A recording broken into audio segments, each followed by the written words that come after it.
major challenge confronting Nigeria today is insecurity. It has become the biggest issue in the land. In today's Nigerian society, crime represents a critical stakeholder. The unprecedented rise in crimes such as armed robbery, cultism, kidnapping, terrorism, banditry, and cattle rustling has constrained the Nigerian government to introduce several crime-fighting approaches. Despite the government's efforts, especially through state security forces, crimes have assumed a worsening dimension with an increasing case of attacks and abduction of villagers, worshippers, travelers, and other settlers around Nigeria. More so, schools around the country are not spared, as both students and staff of different levels of education institutions are kidnapped for ransom and sometimes killed by bandits and terrorists. As stakeholders in the security sector of Nigeria mobilize in ways to curb insecurity in Nigeria, Mike Ejiofor, President of the Alumni Association of the National Institute of Security Studies, ANIS, and former Director of the Department of State Service, DSS, joins us now on the morning show.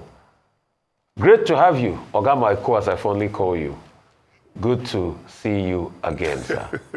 Your fire. Good I morning. want I can you. See you are happy this morning.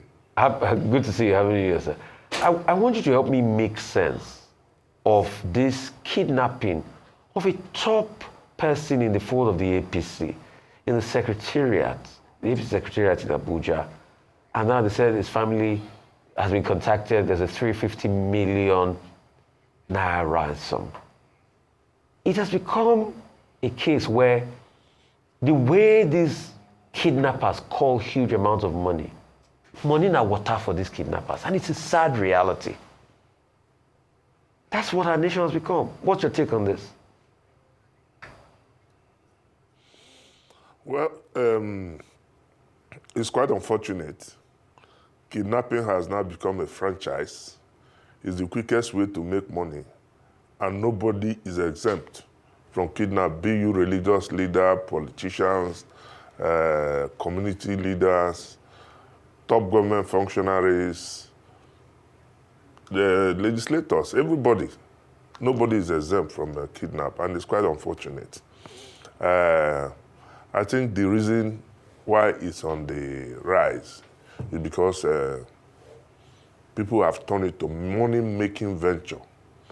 If you can see that the issue of robbery is on the decline because people don't keep money at home. So what the kidnappers do is kidnap their victims and make a demand for ransom. And people are willing to pay, unfortunately. And you see, you don't blame people who go to pay for ransom. What are the motives for the kidnapping? Some of them are mostly economic. Some of them are political. And because of the type of life we live, living in affluence, most people also dispose themselves to all these avoidable dangers. So it is important that we also moderate the way we live, especially among the politicians, because they are the main targets now. As we speak, a lot of people are not happy with our politicians, and they have become easy targets. So they must strengthen the security around themselves. Strengthening the security around themselves does not mean packing policemen and escorts, because we've seen cases where escorts were even attacked. So live your normal life and continue to live like a normal Nigerian, and all these things will be avoided. But besides that, again, we look at the issue of the economy. Government should also not try to fight kidnapping alone, but providing enabling environment for people to work. For instance, if you have electricity, menial jobs like barbers, welders can be fully engaged. Some of them are not out to come and join to crime. But because of the economic hardship, you see some of them going to crime. It's quite unfortunate. Yes, you've used the word quite unfortunate. And I see that you're going to be hosting the maiden annual lecture of your association with the theme, Mobilizing Stakeholders to Curb Insecurity in Nigeria. I think that's quite important at this time. I see the caliber of people drawn from different agencies, security agencies who are going to be there. But what will be the conversation about in terms of the stakeholders coming to curb insecurity. We've been talking about this for so long. In fact, people say that if the security agents are serious, you can't tackle this issue. We recall that when there are high-profile people involved, the response is very swift, and usually they're able to catch the kidnappers. Case in point is the wife of the former AIG, Odumosu. Why is that not the same situation for all Nigerians? Why is this for a select few people? Well, I don't think the issue of the AIG's wife is peculiar. The only difference is that it was publicized. There are many issues that have been handled like that are not publicized. There are many unreported cases of kidnap. It depends. It's only when you have a very important personality, it makes headline news. Now, concerned by the rate of the spate of criminality in Nigeria, the Alumni Association of the National Institute for Security Studies decided, as part of its own contribution to the society, to organize this seminar. And when we talk of curbing criminalities in Nigeria, if you look at this, you have a practical approach. We are looking at a practical approach, a whole society concept involving everybody, involving all major stakeholders, because we cannot continue to do the same thing, the same way, and expect different results. A lot of people have talked about the issue of the rising spate of crime. What are we as citizens doing? Should we leave it up to the security forces alone? The answer, of course, is no. We have the citizens to play their role. We have government to play their role. Everybody must play its role. So that's why we are coming to sensitize people. The media is playing a great role.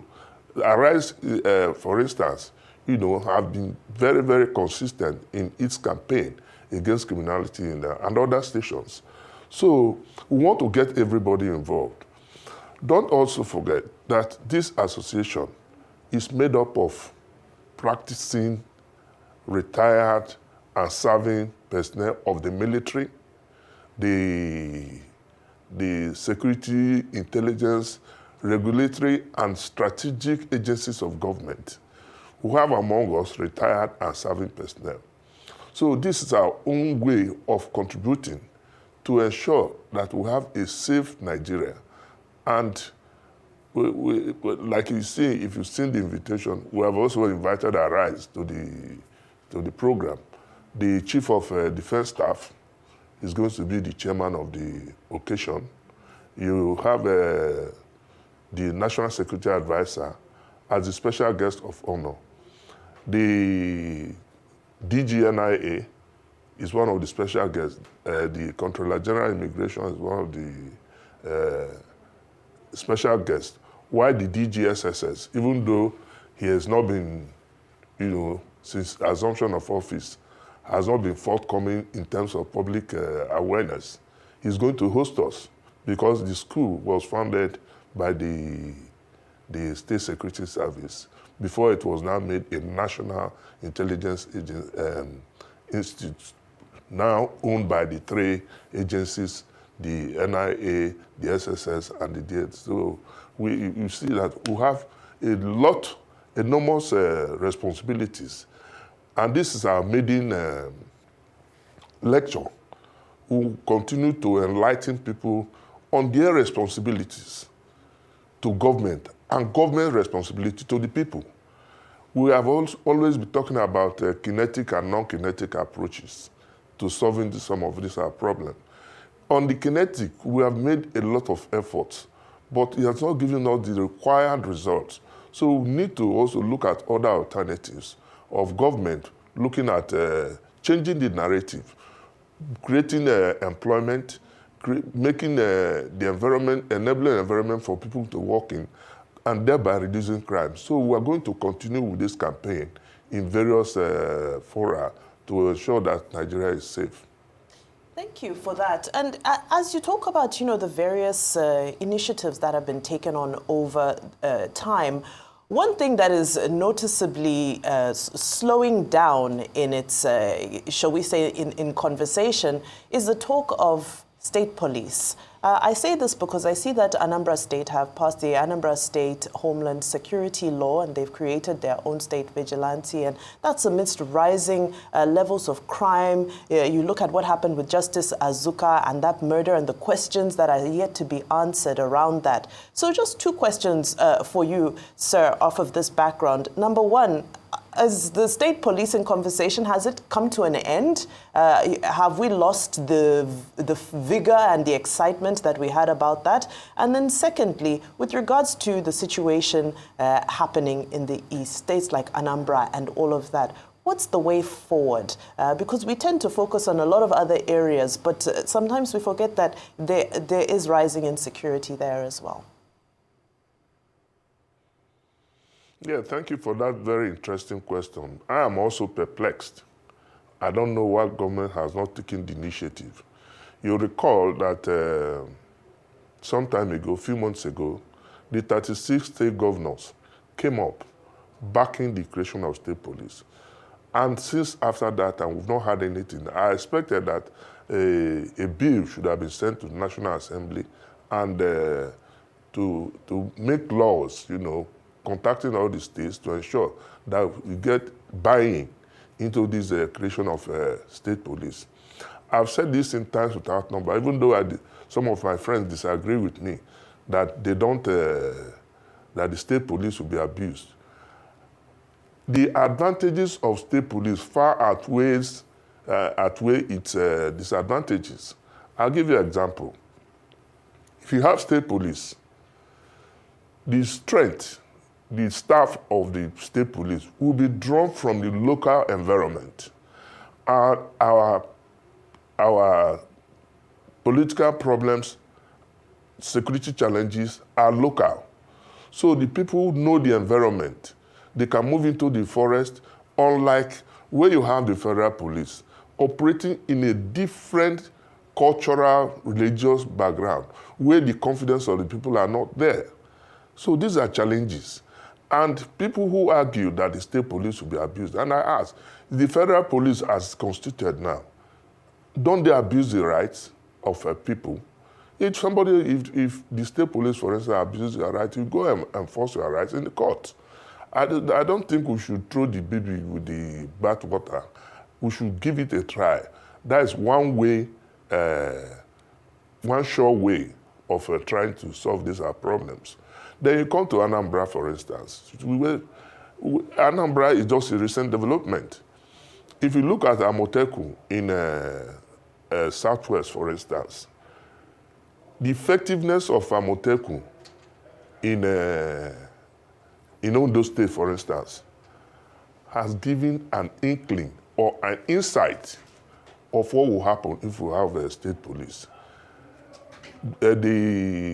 Some of these, in fact, as I speak, there's virtually no state in this country that doesn't have its own state police in the name of one vigilante, one task force or the other. So why don't we formalize it and see how it will work? If it doesn't work, then we'll reverse. But completely ignoring that will be to our own detriment. Okay. Thank you so much for your time, Ejiofor.